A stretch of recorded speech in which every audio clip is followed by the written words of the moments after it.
Welcome to my channel, Parker Loves Movies. The entire Steelbook collection, updated 2020, so we got to start with the newest editions. We've got Chernobyl, an HBO 5-part miniseries, 4K, of course, and the brand new Lord of the Rings Extended Steelbook edition, which we'll get to in just a second. But first,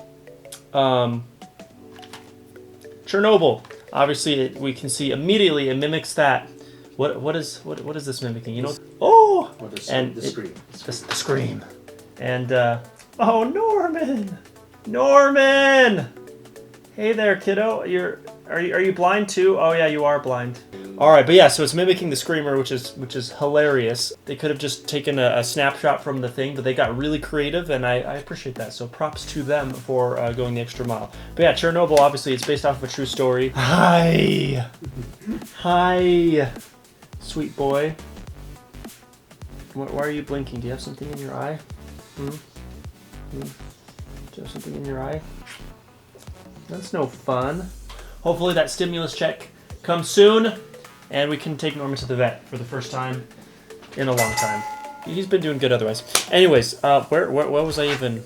So of course, Chernobyl, based off of the true story of the Chernobyl power plant exploding, and what this does is it kind of takes several different perspectives of how that happened, why that happened, and what the Russian government did to basically initially cover it up, but then eventually they were able to fix the problems with the power plants.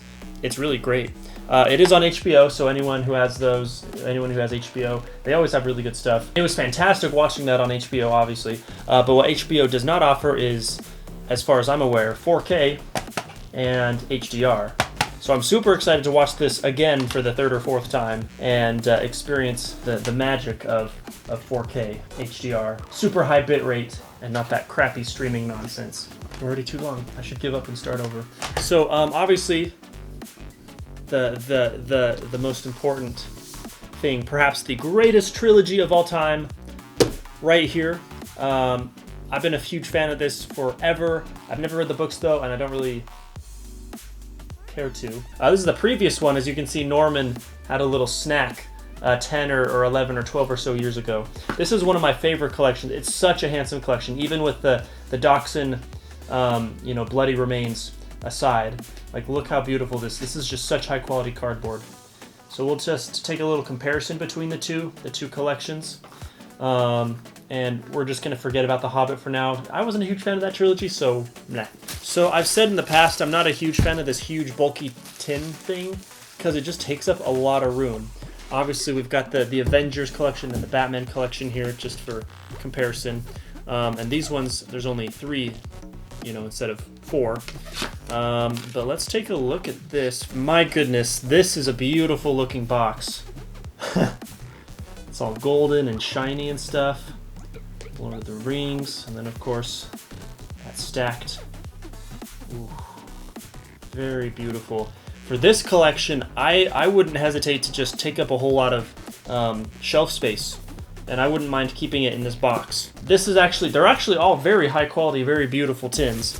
But as you can see, we've got an embossed Avengers, and on the side we've got all the superhero slogans and logos or whatever.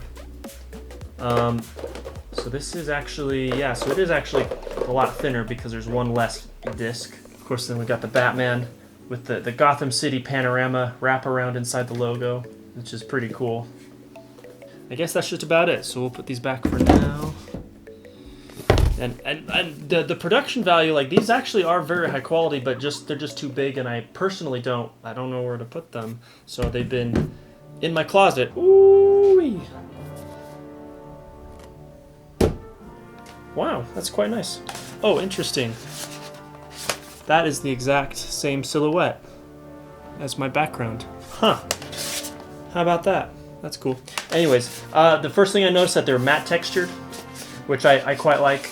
That means you're not going to get fingerprints on them as easily. They're going to stay pretty longer. Of course, we've got the little leaflet that the elves gives to them as they depart. It's very, very pretty. Got special 4K code. I'm not going to show that. The discs themselves are actually quite basic. Just the logo and then a green. So extended part 1, extended part 2, and I guess that's it. So there is reason for me to hang on to this. 1, there's no way I can sell this. No one's going to want to buy that. But 2, these are just the movies, which is great, except for these ones have like 30 plus hours of bonus material, which, I mean, come on. Yeah, so here's the Blu-ray. So each of these has like 3 extra bonus discs that have just a bunch of extra documentary, behind-the-scenes, really, really cool stuff. So that's a direct comparison for the Blu-ray and the 4K.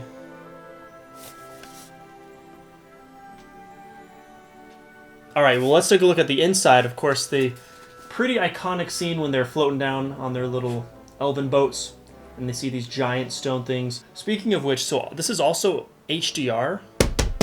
I'm very curious how that works, because these were filmed on film, and film doesn't have HDR. So we'll see what that's all about. Oh man, these are gonna take so long to render, to back up in like digitally.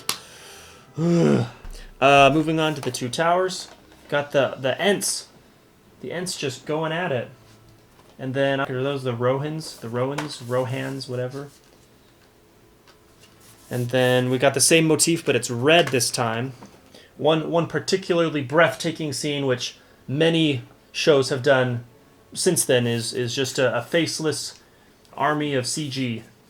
That when I saw this for the first time, I had my breath taken away, because I was like, there are so many of them when they're up on the tower here, or which tower? The smaller tower. And Saruman and Wormtail are just like, army. It's like, you and what army? Oh, this army. And then there's like a lot of them.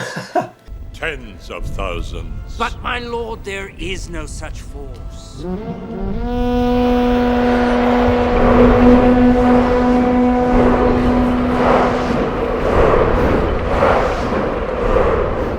But what's really impressive with this is instead of just a nameless, faceless CG army like you know the Harry Potter finale has and the Avengers finale has, and etc., they actually programmed AI for each individual character. So they weren't just like standing there doing, you know, robotic animations. They had their own AI, and some of them, if you look, you can see some of them are falling out of line, or some of them are like punching each other, or, you know, just doing random. Let's take a quick look at the 2 towers. Here's the past Super Ultimate Edition. And then, of course, this has 3 more DVDs for a lot of extra stuff. And then the general art style has that map, like drawing a map type of motif, which is very cool. And last but not least, we got the Return of the King. Longest of the bunch, we got Gollum just kind of being Gollum. And on the back, we've got the crown, a little crown logo. So that's some really nice artwork, actually. And again, this matte, I can't overemphasize how much more I prefer the matte texture over glossy. Or is that? It's like a blackish blue, like a dark navy black. And we got the big battle with the Oliphants, which I guess is kind of iconic. Legolas going down and killing all those elephant things. That still only counts as one! So yeah, all in all, this is a super handsome package, and it just focuses on the movies, which is great. So maybe I will watch the theatrical one of these days, just to, because I haven't seen the theatrical version since I saw it in the theaters. I've only ever seen the extended, because it's just the way to go. It's just so much better. But and there's another comparison for the 4K and the old Blu-ray collection. So, oops. Wowee, where does the time go? I think that's just about it.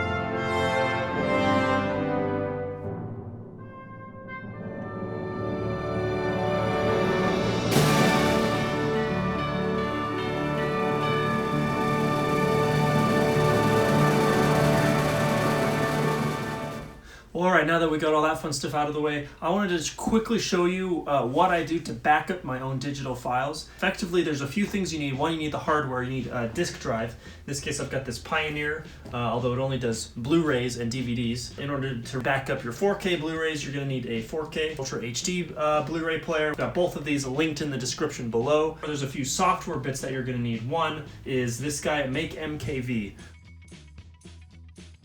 And then to go above and beyond that, you're also going to want to convert it to a smaller file if you want it on your devices, which is what Handbrake is for. And then Subler adds all the metadata as well. So let's take a look at MKV.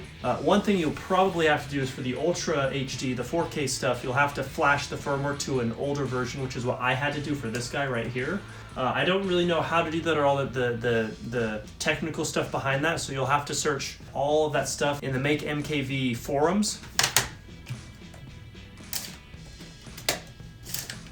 And so I purchased the software permanently years ago, and they get free updates every few months. We'll click open. Most discs are pretty good, and if there is a 4K disc or even just a regular Blu-ray disc that does not work, eventually that stuff will be patched out, and with the new update it'll work just fine. So 67 gigabytes just for part one. This one has 27 chapters, the second one does not, so we're gonna uncheck that one and just go for that. Now you're gonna also want to make sure your hard drive is big enough. So we'll go ahead and click up here, Make MKV. We'll have an MKV backup of this disk, or at least just the files that we checked off on this disk. When you have like 300 movies, 300 times 30 to 80 gigabytes, that fills up space pretty fast. But if hard drive space is no object or no worry, you could pretty much effectively be done at this point. Let's throw in some English subtitles. This show is nuts. I highly recommend it. So as you can see, subtitles are working just fine. Oops. And if you want like the best possible quality digital file, this is where you would end. However, I'm not ripping this to have the best possible digital file because that already exists on the Blu-ray itself, and that would defeat the purpose of me buying the Blu-ray. The next step would be converting it into a smaller file. And so for that, we've got this app right here called Handbrake. I've been using this for more than a decade, since like 2006, I think, about 14, 15 years. And it, just like VLC, it's a totally free app, Mac and PC, updated all the time.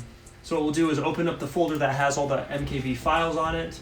This first title, we have all of the sources. So I just stick everything with Apple. Obviously I have Apple devices, but these Apple compression standards will work on any Android, on really any device ever. So the default I have Apple 2160p 4K HEVC surround sound. And so obviously all these movies are 24 frames a second, but it won't render them at 60, it'll render them at 24 frames. So I click on that, and that's pretty much it. Then we go start. Now we'll go ahead and click up here and click the next Batman movie. And we'll just say right up here, add that to the queue, and then the next file, and the next file, and the next file. Now, one other caveat of 4K and HDR is that has to be rendered in 265 or HEVC, which is super, at least for me, it's very processor intensive, and it takes forever. So a typical DVD or Blu-ray will actually be faster than real time. So if it's like an hour-and-a-half long movie, it'll maybe take 45 minutes for the MKV file to render into an MP4. For 4K, however, it takes like 13 hours. And again, that's just for the 4K. All right, put down that cocktail. Your Handbrake queue is done. So we got Batman.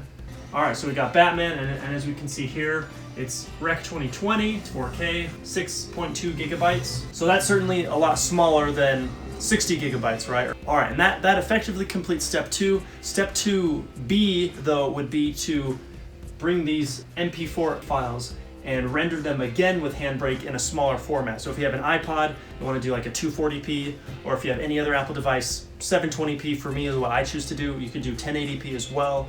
All right, so step 1, we got the hardware, we got the movies, we flashed the firmware to make sure it's all compatible. Step 2, we've got the software. We rip it, we convert it, and now step 3, the final step. You could be done here really at any step, but the last step, I like this app called Subler, also free, and has updates and all that stuff. Subler adds metadata back to the video file. So we drag Batman into Subler and drop it just like that. When we go from an MKV file through Handbrake to the final MP4 file, sadly, the subtitles are lost in translation. You don't have subtitles. You can burn them in permanently if you want, but I don't want that. However, I just learned yesterday that Subler can actually add subtitle tracks, but you have to find them first.